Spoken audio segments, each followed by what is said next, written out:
Well, Wayne, welcome to 2023. This is our first meeting. Last time we spoke, it was all very exciting because, of course, you were involved in the Meet the Need charity telethon. Now, how did it all end up? Yeah, that was seems like a while ago now after enjoying a nice Christmas break and whatnot. But it turned out to be a very, very big day for us, and an incredibly 1.2 million meals donated by New Zealand farmers and obviously agribusiness and the primary sector in New Zealand. So it blew us away. We were hoping for good things, but when you actually achieve them, it's pretty awesome as well. It's great that the online streaming worked a treat, and that you can do these things. And I presume now with that success, you'll probably have another go at it sometime later in the year. Yeah, definitely, and it's great that we can connect with so many people, I guess, relatively easily. And then, as you say, it was really just putting a foot in the sand and saying, hey, this is the start, and this is something to build on for next year. And already the plans are underway to make it bigger and better. And it's a fantastic way to really highlight the really cool things going on in ag, which I know you do a lot of as well, Mark. So it's it's a great thing. So love it. Well, thanks, Wayne. Now, of course, we start the year, or we hadn't even started the year effectively, and we find that we have a new Prime Minister. Your thoughts on the shock of Jacinda Ardern's departure and her replacement?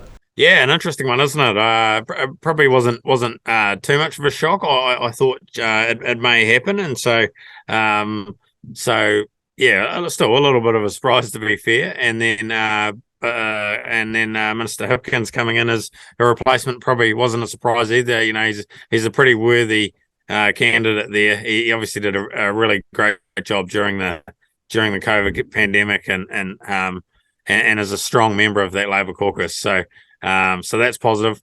I think I guess the reason probably why it wasn't as much of a shock for me is that this is a year that Labor will really have to take action and fulfill some of their promises and whatnot, and let go of some of those that maybe they don't think they can fulfill. So I think a change in leadership was potentially needed to do that, and it'll be real interesting to see what they come up with.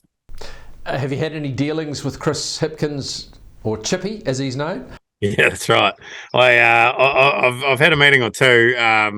Not on, just as part of meetings, and I managed to get a selfie at one stage as well. So I always say that the Wayne Lanford selfie is a great way to get a promotion. I remember I got a selfie a few years ago with Miles Hurrell.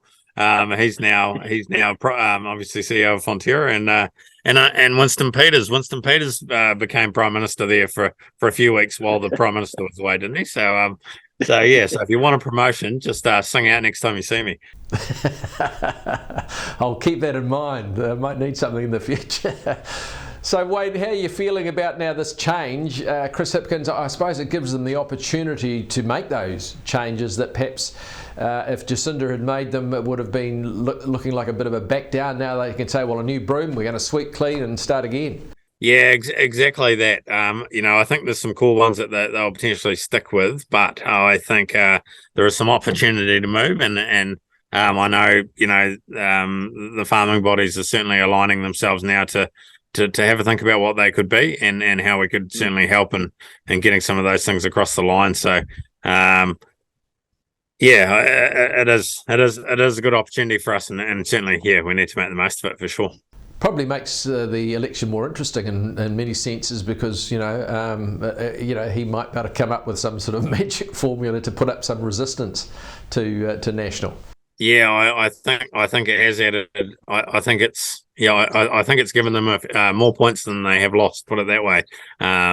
Whether or not I see a lot of the polls are saying they're down a bit. Whether or not they'll pull it back, I'm not so sure. But yeah, it's certainly given them a new foundation to build something on, and it'll be interesting to see where they go. So just personally, your situation in Golden Bay there, and what you're hearing around the place, people reasonably content. I see the grain growers are happy; they've got good harvests already coming in. Yeah, that's right. Yeah, no, we've had one of the best summers we've had in a long time here, probably 5 or 6 years, and looking pretty green, much like.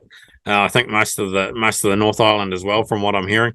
just not far south of me though, Murchison and heading south, pretty much from there down is starting to feel the effects of the dry. I know even the west coast drying out a lot. So yeah, probably not complaining too much. It is summer. It does happen at the moment, but obviously being aware that and putting plans in place just in case it does get any worse. Yeah. Wayne, just before you go, you were mentioning before that you met some interesting people at the AMP show. I met a family, the Bunts from Motueka, last week at the Golden Bay AMP show. I know they're a big fan of your show and have watched me many times, which is great. So just wanted to give them a shout out and let them know. I said I would when I brought some cherries off them at the show. So good to see people watching, eh? Too right. Well, we love that feedback. Thank you, Wayne. Keep it up. Keep it up. You'll be our ambassador before you know it. Yeah, no, sounds great, and looking forward to 2023. It should be a big year. So we'll see what comes out of it. Yeah. Well, I know you're just about to set off on a wee family holiday, so I wish you well. Have a great old time of it, thoroughly deserved, and yeah, we'll catch up.